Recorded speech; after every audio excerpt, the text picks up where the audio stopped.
علی بھی اگلا کویشچن ہے، پچھلے دنوں نماز جمعہ کے حوالے سے کراچی کی ایک مسجد میں اجازت سے زیادہ گیدرنگ کر کے قانون کی خلاف ورزی کرنے والی مسجد انتظامیہ کو سمجھانے کے لیے جب ایک لیڈی ایس ایچ او محترمہ شرافت خان صاحبہ وہاں پہنچیں تو اچانک نمازیوں نے ان پر حملہ کر دیا، جس کی وجہ سے ان کی اینک بھی ٹوٹ گئی اور معمولی زخم بھی آیا۔ دیندار لوگوں کی جانب سے اس طرح کے ایٹیٹیوڈ کو آپ کس نظر سے دیکھتے ہیں؟ انتہائی شرمناک ایٹیچیوڈ ہے، یہ تصویر کا ایک رخ ہے۔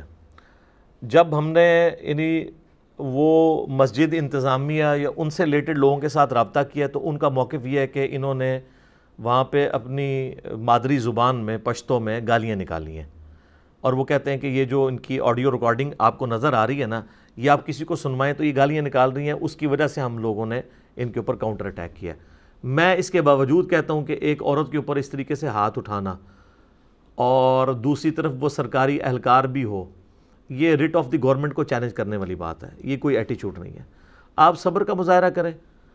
جب دیندار طبقہ یہ کہتا ہے کہ ہم لوگ ریلیجن کے فالو کرنے والے ہیں اور ہمارے نبی علیہ السلام کو دین کی راہ میں تکلیفیں بھی دی گئیں تو انہوں نے برداشت کی، اپنی ذات کی خاطر کسی کو بد دعا بھی نہیں دی، تو اسی چیز کو جب پریکٹس کرنے کی باری آتی ہے تو آپ یہ ساری باتیں بھول جاتے ہیں اور آپ اس طریقے سے یعنی اٹیک کر دیتے ہیں ایک ایس ایچ او کے اوپر جس کی ذمہ داری ہے۔ اور میرا خیال ہے پولیس والوں نے وہ عورت اس لیے بھیجی کہ شاید عورتوں کا یہ خیال کر لیں گے، کیونکہ مرد آتا تو ویسے ہی ان پہ زیادہ غصہ آتا ہے نا، عورتوں کے ساتھ بندہ تھوڑا لحاظ کرتا ہے۔ باقی میڈیا بھی خیر ایک طرف کی پکچر پیش کرتا رہا، میڈیا کو ہم چھوڑتے ہیں، اصل چیز یہ ہے کہ اس کے باوجود یہ زیادتی ہوئی ہے ان کے ساتھ، اور اس زیادتی میں پورا حصہ ہے ہمارے اس معاشرے کا، ہمارے پولیٹیکل لیڈرز کا، ہمارے ریاستی اداروں کا، جنہوں نے ہمیشہ پولیس کو غلط طریقے سے ہی عوام الناس کے سامنے پیش کیا ہے۔ یہ تو جب سے یہ دہشت گردی کے حوالے سے پولیس والوں کو قربانیاں دینی پڑی ہیں تو ان کے لیے شہید کا لفظ استعمال ہوتا ہے، ورنہ پاکستان کی ہسٹری میں صرف جب فوجی شہید ہوتے تھے ان کے لیے شہید بولا جاتا تھا، اور پولیس والوں کے لیے بولا جاتا تھا ہلاک ہو گئے اتنے پولیس والے، اور عوام کے لیے بھی ہلاک ہو گئے۔ یہ تو اب ضرب عضب اور رد الفساد کے بعد تھوڑا سا چونکہ کنسنسس ہوا ریاستی اداروں کا اور پولیٹیکل لیڈرز کا اور جماعتوں کا، تو ان کو یہ تھوڑا ریئلائز ہوا کہ یار یہ نہیں ہے ٹرم سب کے لیے شہید کی استعمال کرنی چاہیے۔ تو پولیس کو بدنام کرنے میں جہاں پولیس والوں کی اپنی کمزوریاں ہیں، ساتھ ہی ساتھ باقی لوگوں نے بھی پورا حصہ ڈالا ہے۔ آپ دیکھیں گے کہ ہمارے پی ٹی وی کے ڈرامے ہوں یا دوسرے پرائیویٹ چینلز کے ڈرامے ہوں، اس میں پولیس والوں کو ہمیشہ برے کردار کے طور پہ عموماً پیش کیا جاتا ہے، اور میرے لیے زیادہ دکھ کی بات ہے کہ جب ہمارے ایک ریاستی ادارے نے ایک ٹی وی ڈرامہ بنایا ہے اس میں وہ پولیس والوں کو برا دکھا رہے ہیں، تو کل کو پولیس والوں نے اگر کوئی اس قسم کے ڈرامے بنانے شروع کر دیے، اس میں آپ کو برا دکھانا شروع کر دیا، پھر آپ نے کہنا ہے کہ جی یہ دیکھیں جی یہ تو حب الوطنی کا سوال آپ اٹھانا شروع کر دیں گے، تو یہ بالکل غلط ہے۔ اور میں سمجھتا ہوں کہ ہماری عدلیہ کو از خود نوٹس لینا چاہیے ایسی تمام چیزوں کا، ایسے تمام ڈراموں کا جس میں ہمارے جو ریاستی ادارے ہیں، چاہے پولیس ہو، فوج ہو، ایجنسیز ہوں، ان کا نیگیٹو کریکٹر دکھایا جائے۔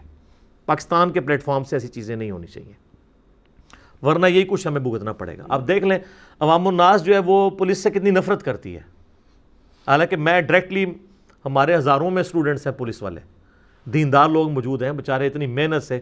ابھی یہ کورونا کا جب ایشو چل رہا ہے سب لوگ ڈاکٹروں کی بات کر رہے ہیں، ڈاکٹروں کو تو پھر بھی تھوڑا بہت کچھ اویلیبل ہے، پولیس والے جو بیچارے ڈیوٹیز دے رہے ہیں آپ دیکھیں کہ ان کے پاس تو سارے نہ ماسک پورے طریقے سے ہیں، نہ دستانے موجود ہیں، اور کتنی مظلومی کی زندگی وہ گزار رہے ہیں۔ یقین کریں مجھے پرسنلی ویسے پولیس والوں کے اوپر کافی ترس آتا ہے، ان کے ساتھ ہمارا ایز اے معاشرہ رویہ درست نہیں ہے، اور یہ بہت سخت زیادتی ہے جب ہم پولیس کو باقی ریاستی اداروں کے ساتھ کمپیئر کرنا شروع کر دیتے ہیں۔ سر یہ کمپیئر آپ اس وقت کریں جب آپ جو باقی ریاستی اداروں کو بجٹ دے رہے ہیں نا، اس کا 10واں حصہ پولیس کو دیں نا آپ، تو وہ آپ کو ان سے بہتر کام کر کے دکھا دیں گے، کیونکہ پولیس والے سول ایجنسیز ہیں، اور سول ایجنسی جو ہیں ان کا فرسٹ ہینڈ نالج ہوتا ہے عوام الناس کا۔ اس لیے آپ دیکھتے ہیں کہ جس طرح کراچی شہر میں رینجرز کبھی کامیاب نہیں ہو سکتی تھی جب تک کہ پولیس ان کا ساتھ نہ دیتی، جس طرح کہ مشہور ہے ہمارے معاشرے میں کہ پولیس والوں کو تو واردات ہونے سے پہلے پتہ ہوتا ہے کہ کس نے کی ہے، ٹھیک ہے، یہ ایک مزاح کے طور پہ پیش کیا جاتا ہے۔ تو اس کا اگر پازیٹیو پہلو دیکھیں نا تو ان کو ہر علاقے میں, ہر محلے میں جو ٹیڑھا بندہ ہے, کون سا ڈان ہے, وہ فرسٹ ہینڈ نالج ان کے پاس ہوتا ہے. لیکن ان بیچاروں کی حالت یہ ہے کہ یہ ان کے پاس اپنی جو یہ گاڑیاں لے کے پھر رہے ہوتے ہیں, کیا کہتے ہیں جی ان کو, یہ موبائل, ان میں پٹرول اور ڈیزل ڈلوانے کے پیسے بھی نہیں ہوتے ہیں. یعنی ہمیں بھی کچھ کورٹس کے کیسز کو بھگتنا پڑا ہے نا, تو اس میں اندازہ ہوا ہے کہ کئی بار مطلب میں نے ان کو پنڈی لے کے گیا ہوں اگر ہائی کورٹ میں, تو مطلب ہم ساتھ لے کے جاتے ہیں خود خرچہ کر کے. ان کو جتنا خرچہ ملتا ہے بیچارے, وہ گرمیوں میں وہ اس طرح نہیں کر سکتے. ہم نے تو جانا ہوتا ہے چلو کسی پبلک ٹرانسپورٹ میں کم از کم سخت گرمیوں میں کوئی اے سی والی مل جائے, تو بیچارے افورڈ نہیں کر سکتے. تو یہ اوورآل ہمارا معاشرہ میں سمجھتا ہوں مجرم ہے. اور آپ دیکھ لیں 2014 کے دھرنوں میں بھی جس طریقے سے پولیس والوں کو زخمی کیا گیا, اس کے بعد پھر ایک مذہبی جماعت کی طرف سے دھرنے ہوئے فیض آباد والے, اس میں پولیس والوں کے اوپر کس طریقے سے پتھراؤ کیا گیا. وہ ایک آپ دیکھیں لڑکا وہم فل کیا ہوا تھا, اس بیچارے کی آنکھ نکل گئی, ٹھیک ہے جی, بالکل ینگ بچہ پڑھا لکھا, اب اس کا کیا قصور تھا, گلیلیں چلانے دی. اور ادھر جو ہے وہ جناب کورٹ سے ڈیسیژن آ رہے ہیں اور جناب ٹویٹس آ رہی ہیں کہ جی جناب ان کے ساتھ آپ نرمی کا رویہ رکھیں, ان کے ساتھ نرمی کا رویہ رکھیں اور اپنی آنکھیں نکلوا لیں. اور وہی کچھ ہوا ہے. میں نے دیکھا ہے کہ نہ ہماری نیشن, نہ ہمارے ریاستی ادارے, نہ ہمارے پولیٹیکل لیڈرز, ایون نہ ہماری عدلیہ پولیس کے پیچھے کھڑی ہوتی ہو, کوئی نہیں. اللہ ماشاءاللہ کچھ لوگ ہوں کہ جو ان کو ایز اے ادارہ اون کرتے ہوں, حالانکہ بڑے بڑے پڑھے لکھے لوگ ہیں. میرے تو کافی سارے اسٹوڈنٹس ہیں جو ہائر پوسٹ کے اوپر موجود ہیں دین کے اعتبار سے, تو اپنے اپنے علاقوں کے ٹاپرز ہیں. وہ سی ایس ایس میں ٹاپ کیا ہوا ہے, ڈاکٹرز ہیں تو اپنی فیلڈ میں ٹاپرز ہیں, انہوں نے اپنے شوق سے یہ یعنی محکمے اڈاپٹ کیے. جب وہاں پہ جاتے ہیں تو وہ لوگ ان کے بارے میں اس قسم کی باتیں کرتے ہیں, حالانکہ بڑے بڑے اچھے ایماندار لوگ بھی موجود ہیں.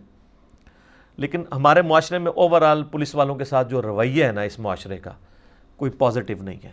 اب رہا ان کا رویہ, تو ظاہر ہے کہ ان کے اندر بھی کمزوریاں موجود ہیں, لیکن اگر آپ ان کو گیون سرکمسٹانسز میں دیکھیں نا تو کسی حد تک جو ہے نا ان کی غلطیاں جسٹیفائی اس اعتبار سے ہو جاتی ہیں کہ ان کو وہ فیسلٹیز نہیں اویلیبل جو باقی لوگوں کو اویلیبل ہیں. ان کو خالی آپ فضائل سنا کے چلا سکتے ہیں, سیدھی سی بات ہے. تو باتیں کرنا صرف آسان ہے نا. آپ ذرا پاکستان کے ججز کی تنخواہیں دیکھیں نا, اس کے اگینسٹ پولیس والوں کی تنخواہیں دیکھیں. فوج کے اندر آفیسرز کے آپ بینیفٹس دیکھیں اور پولیس والوں کے بینیفٹس دیکھیں.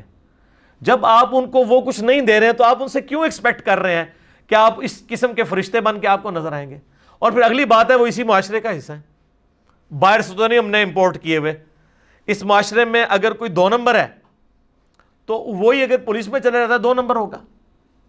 اسی طریقے سے اگر پولیٹیکل لیڈرز میں لوگ خراب موجود ہیں تو ججز میں بھی ہیں, فوج کے اندر بھی ہیں, پولیس کے اندر بھی ہیں. اس کی وجہ سے پورے ادارے بدنام نہیں ہو جاتے, وہ چند انڈیویجولز ہیں.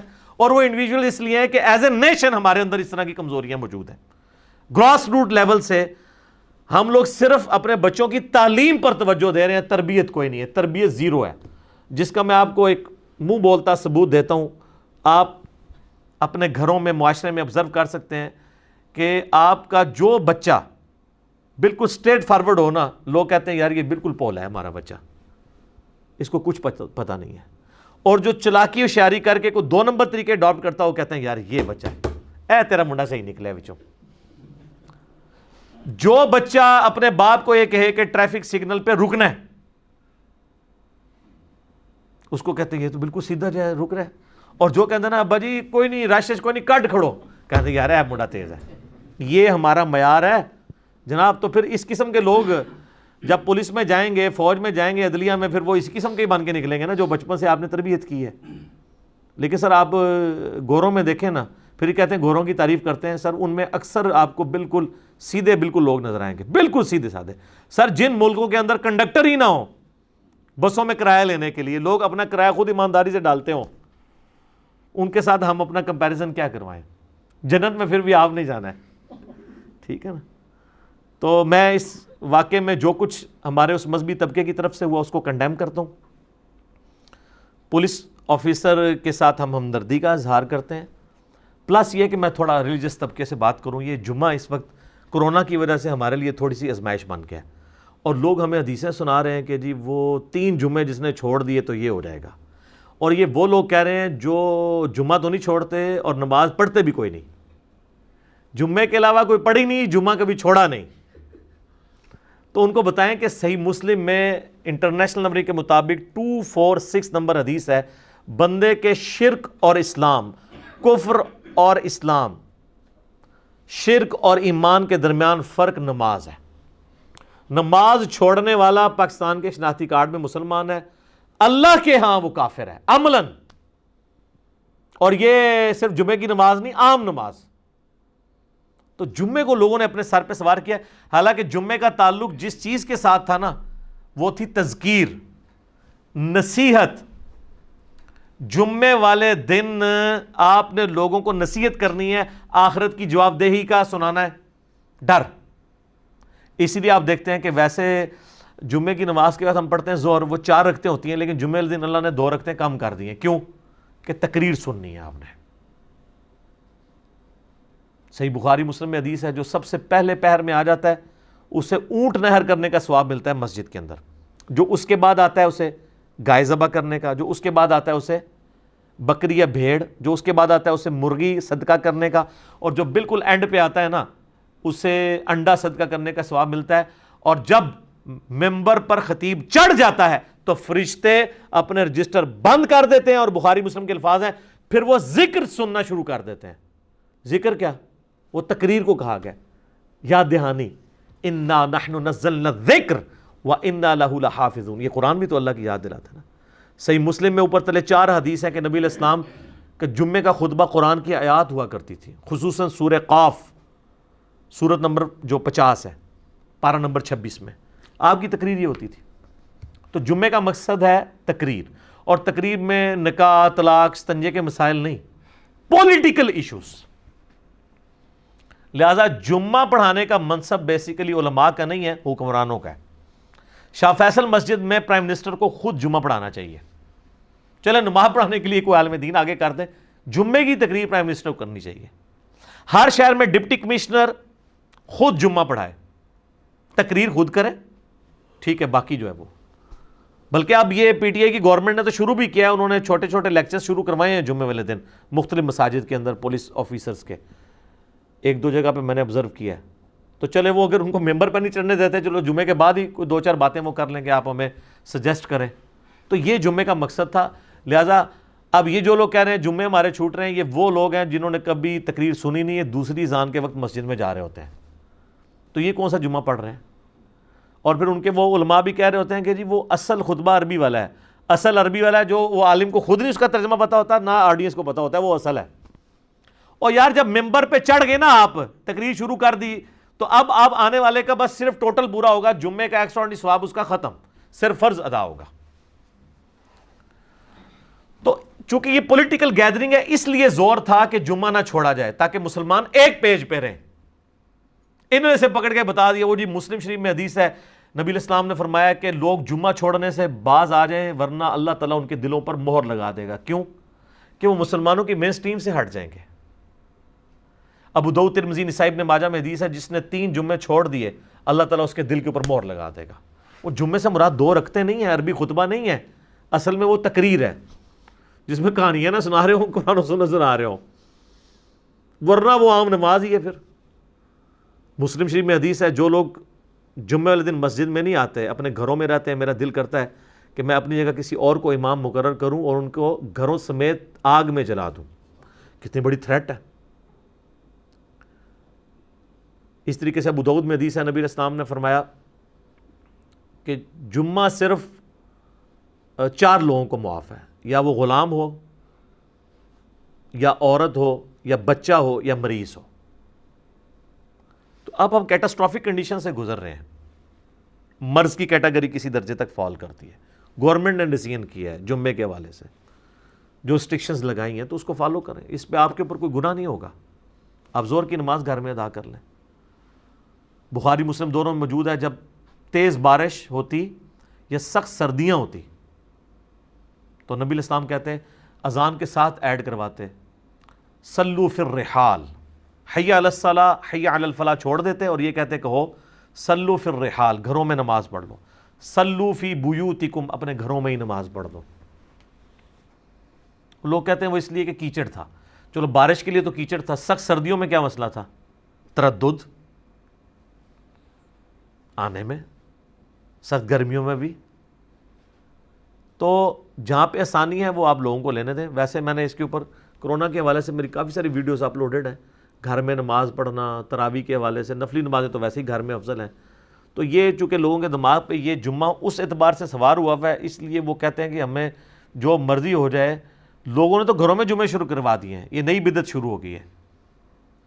لوگ سمجھتے ہیں کہ 2 رکعتیں پڑھنا اور ممبر پہ 2-4 آیتیں پڑھنا یہ جمعہ اس کا نام ہے۔ جمعہ اس چیز کا نام نہیں تھا، جمعہ تھا نصیحت کے لیے، تذکیر کے لیے، ایک پبلک گیدرنگ کے پوائنٹ آف ویو سے۔ گھروں میں آپ جمعے کی جگہ ظہر کی نماز ہی پڑھیں گے، جمعے کی نماز پڑھنے کی ضرورت نہیں ہے۔ اور جو اس طریقے سے چھپ کے جمعے پڑھ رہے ہیں اور پھر بعد میں پولیس والوں کے اوپر اس طریقے سے تشدد کرتے ہیں، یہ کوئی اسلام کا اچھا چہرہ لوگوں کے سامنے پیش نہیں کر رہے۔ ہم ان کے لیے دعا ہی کر سکتے ہیں، اللہ تعالیٰ ان کو ہدایت دے۔